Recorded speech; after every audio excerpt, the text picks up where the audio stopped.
Mohsen Menouar, vous êtes président de l'association des consommateurs Al-Aman. Bonsoir. Bonsoir. Est-ce qu'aujourd'hui, les Algériens arrivent à maigrir finalement pendant le Ramadan? Vous savez, celui qui ne maigrit pas pendant le Ramadan alors qu'il n'a pas un problème de santé, il doit se poser des questions. Est-ce que réellement il a jeûné? Parce que le jeûne qui est imposé par la religion, c'est aussi un jeûne thérapeutique où on doit maigrir. C'est un mois. C'est un mois, donc ça a été dicté par la religion pour justement évacuer. C'est censé être une épreuve, c'est censé être une épreuve physique et spirituelle. C'est un mois où on doit manger moins, c'est un mois où on doit manger, où les riches doivent manger comme les pauvres. Voilà, donc ça veut dire qu'on doit manger moins calorique, moins de quantité, mais pas seulement ne pas manger la journée et récupérer le soir, parce que ça n'a rien à voir ni avec la religion, ni avec la santé, ni avec l'économie. Mais est-ce qu'on mange finalement, la question, est-ce qu'on mange moins pendant le Ramadan?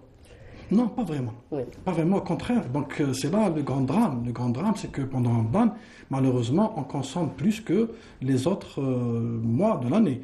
Pendant le Ramadan, on dépense plus. Pendant le Ramadan, on a plus de déchets ménagers. Donc, gaspillage de gaspillage. Donc, même point de vue économique, on n'est pas du tout en diapason avec le mois sacré. Donc, on est un petit peu, je dirais, à côté. C'est pour ça qu'on est en train d'élaborer cette enquête pour évaluer ce système alimentaire en Algérie, notamment Ramadan, que malheureusement, c'est un mois où on mesure la consommation. Et on souhaite, on espère qu'il viendrait une année, un jour comme ça, on ne parlera plus de consommation alimentaire pendant Ramadan. On va parler que des préceptes de Ramadan, de la religion, de l'Ibada, Ruh Ramadan, etc. Mais malheureusement, on en est toujours là. Et pour nous, et pour même les pouvoirs publics, même les médias, c'est tout le monde qui parle de consommation pendant Ramadan. Oui, absolument. Et ça devient un moteur, donc la consommation, ça devient un moteur pour les opérateurs économiques qui produisent des aliments, pour les commerçants, les distributeurs. Et ça fait tourner un petit peu cette roue économique. D'ailleurs, même beaucoup d'opérateurs se préparent pour Ramadan 3-4 mois avant pour préparer la nourriture de Ramadan. Nous consommons beaucoup de sucre, beaucoup de gras et très peu de fibres pendant le Ramadan. C'est ça le plus gros problème. Pendant le Ramadan, même hors Ramadan, malheureusement, on a une consommation. Et pendant le Ramadan, peut-être un peu plus de sucre, plus de gras, parce qu'on a tendance à tout frire, malheureusement. Oui, malheureusement. C'est-à-dire, d'abord, c'est ce qu'on dit depuis 2018, depuis que l'association Al-Aman commence à s'intéresser à cette grande problématique de la santé publique, parce qu'on est très malade. Je suis en présence de médecins, des experts. Ils vont le confirmer. On est très malade. On a un grand nombre de cancéreux nouveaux chaque année, beaucoup de diabétiques, d'hypertendus, d'obésité. Oui. Et ça ne fait qu'augmenter. Donc les chiffres ne font qu'augmenter. Et ça augmente même, d'après aussi les médecins, après Ramadan, à chaque fois on recense des nouveaux... Ça peut être un pourvoyeur justement de maladies. C'est pour cela que même nous, en tant qu'association, on accentue le travail de sensibilisation et d'appel et de moralisation, je dirais même, avant Ramadan. Avant Ramadan, on a commencé donc 15 jours avant à dire aux gens, faites attention. Essayez de faire de ce Ramadan qui approche, essayez d'abord de s'organiser à la maison, de faire ce conseil du gouvernement à la maison et de s'entendre que ce mois, on va diminuer la consommation des boissons qui sont trop chargées de sucre. On est à 140 grammes de sucre dans un litre de boisson en Algérie. On est le plus gros consommateur de sucre en Afrique. Oui, absolument. On est à 30 kilos, plus de 30 kg par personne. Oui, au monde même, je crois. Oui, parce que normalement, on ne doit pas dépasser les 8 ou 9 kilos. On est à plus de 30 kg par personne. On est un grand consommateur en tout cas. Donc ça, c'est la moyenne annuelle. 1969. Voilà, ça, c'est la moyenne annuelle. Donc pendant Ramadan, peut-être c'est 50-60 kg par personne en moyenne, par an, si on fait l'équation. Et c'est ce qui fait le plus de mal. Donc c'est pour cela qu'on est obligé de sensibiliser, comme disait le docteur, mais pas sensibiliser seulement à travers les associations, mais aussi à travers tout le monde. Donc les écoles, les médias, comme on le fait souvent avec vous, avec les radios, les mosquées, c'est très important parce que Ramadan aussi, on a une meilleure écoute aux prêches religieux dans les mosquées. Ça peut convaincre effectivement. C'est un canal qui peut être très efficace. Et là aussi, un travail qu'on doit faire, nous, les associations, avec les imams, pour leur donner un peu les données, pour enrichir leur texte du prêche, de vendredi ou autre. Et aussi les pouvoirs publics. Les pouvoirs publics, eux, la sensibilisation, elle est dans le contrôle, elle est dans la répression, elle est dans l'élaboration des textes, elle est aussi dans les procédures. Donc le sucre, on consomme beaucoup de sucre, donc on doit réduire le sucre dans l'industrie agroalimentaire. Beaucoup de commerçants s'improvisent que pour vendre des habillas, pour vendre des qalbelous, choses, tout ce qui est sucré est toxique et nocif. Donc aussi, on doit réglementer, on doit donner des autorisations, on doit réduire le nombre d'autorisations, on doit réduire un petit peu, on doit un peu sauvegarder notre paysage et éliminer un peu graduellement chaque année le nombre de vendeurs de ces produits. Sans parler du problème d'hygiène aussi qui se pose, oui, docteur exact, Monsieur Mouab, parce que ça aussi c'est un autre problème, s'improviser vendeur de zlabia, comme vous dites, du jour au lendemain, on est censé être quand même connaisseur, ne pas vendre n'importe où, ne pas vendre n'importe comment, voilà, absolument. Vous visez à permettre aux gens, ou à réapprendre aux gens à manger, justement, vous dites que le ramadan c'est l'occasion de réapprendre à manger, comme par exemple lorsqu'on décide d'arrêter de fumer, il faudra arrêter certains aliments. Oui, bien sûr, parce qu'on s'intéresse beaucoup à la consommation alimentaire pendant le Ramadan, donc c'est le moment ou jamais d'essayer de revoir ce système alimentaire. D'ailleurs, dans nos conseils, on dit, la première des choses à faire, c'est d'organiser un programme hebdomadaire pour les menus de chaque jour de Ramadan. Parce que quand on est là, entre familles, et à discuter du menu, évidemment, on ne va pas faire les erreurs de refaire le même repas tous les jours et de manger la même chose. Par exemple, cette histoire de bourrec qu'on mange tous les jours. Mais on mange tous les jours beaucoup de viande, on mange tous les jours beaucoup de gras, si on ne mange pas la même chose. Oui, d'accord. Donc si on fait une programmation, déjà, on va programmer, on va se dire, non, hier, pour samedi, on a fait ça, donc dimanche, on va faire autre chose. Ça veut dire on va varier nos plats.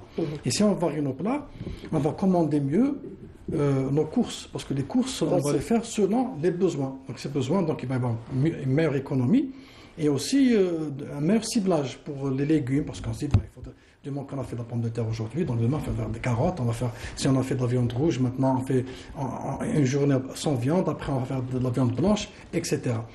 Aussi, on dit qu'il faudrait qu'il y ait pendant le Ramadan désigner un seul responsable pour les courses. Ça c'est important, parce qu'on se connaît pendant le Ramadan, c'est tout le monde qui rentre avec des gâteaux, des pains, des baguettes de pain, enfin, tout ce qui est superflu, tout ce dont on n'a pas besoin, mais qui est bon à manger. Donc on voudrait se faire plaisir et faire plaisir à la famille. Et après on se retrouve avec une table qui est trop garnie. Parce que la mauvaise prise du repas, elle commence d'abord par les mauvaises courses. On fait tellement trop de courses, après on est comme obligé de tout manger pour se faire plaisir. Donc c'est pour cela qu'on se dit on doit faire Ramadan, du moment qu'on parle beaucoup de ça, et bien c'est Ramadan, on va prendre des grandes décisions. On va prendre des grandes décisions et des décisions courageuses pour aller vers un changement. On se dit, allez, on va naqsum le burak, on naqsum la limonade, et ainsi de suite. C'est comme ça qu'on va donner plus d'importance, parce que au Ramadan, on ne donne pas d'importance à notre table. Je pense que pour les viandes aussi, vous avez des recommandations. Oui, bien sûr. Pour les viandes, c'est les experts sont là pour dire que la viande n'est pas si nécessaire que ça pour la manger tous les jours et dans tous les plats. C'est-à-dire, vous conseillez par exemple de changer, de faire des alternatives. Oui. Mais bon, pour cela, il faut. Vous avez tendance à consommer beaucoup d'agneaux, par exemple. Oui, on mange beaucoup d'agneaux, de volailles et de bovins. Et la volaille, on sait ce qu'elle est. Donc, c'est pratiquement un poussin qu'on prépare en 2 mois, en 1 mois et demi pour avoir un poulet de 2 kilos qui est bourré de médicaments et d'hormones. Donc là, on doit diminuer, ça je le dis tout le temps, à chaque fois, sans Ramadan, qu'il faudrait diminuer de consommer ces viandes qu'on appelle blanches. Il y a des régions du pays, justement, qui consomment, par exemple, de la viande caprine. Voilà, c'est mieux.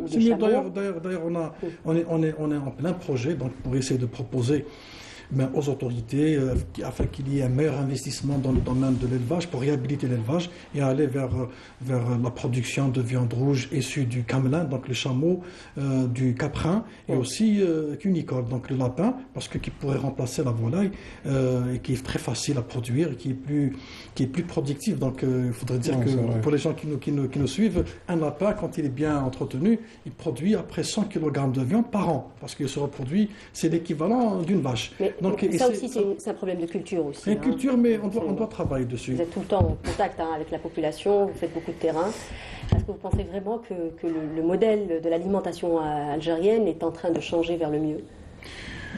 Non, pas vraiment, du moment qu'on est beaucoup plus sur le fast-food, donc le changement justement de la cellule, de la structure familiale fait que maintenant on va facilement vers le fast-food, même à domicile, donc on se fait livrer des pizzas, des poulets, des sandwichs. On tombe un peu aussi dans la facilité. Voilà, donc on tombe dans la facilité. Vous savez que maintenant c'est tout le monde qui travaille, donc tout le monde n'a pas le temps de faire de la cuisine. C'est clair. Parce que parler du ramadan. Ah oui, d'accord. Le ramadan, il n'y a pas de fast-food dedans.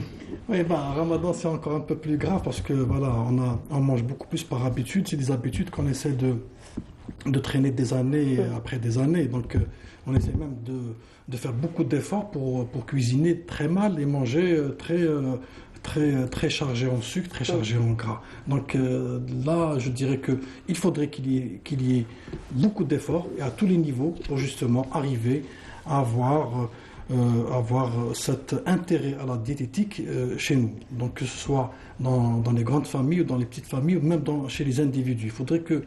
Il faudrait qu'on ait une meilleure attention à la santé. Parce que là, maintenant, quand on parle que manger, bon, je ne peux pas manger sans bourrec, je ne peux pas manger sans limonade.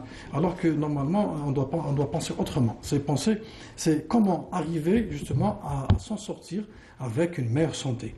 D'ailleurs, c'est ce qu'on fait dans la campagne, c'est qu'on dit qu'il faudrait d'abord savoir choisir quoi manger, comment préparer pour éviter... Parce qu'on n'a pas encore compris que toutes nos maladies viennent de cette assiette, justement. Oui, de cette assiette. Et aussi, on parle de l'activité physique. Même dans nos conseils, toujours maintenir une activité physique modérée pendant le Ramadan, prendre beaucoup d'eau, beaucoup de liquide non calorique, bien sûr, entre le ftor et le sahar, pour justement bénéficier de Ramadan et du jeûne de Ramadan.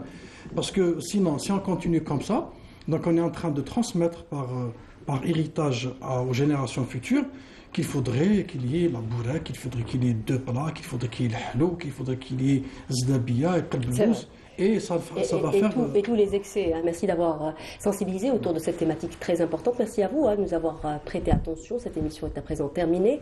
N'oubliez pas de nous rejoindre sur les réseaux sociaux. Sahaftourkoum.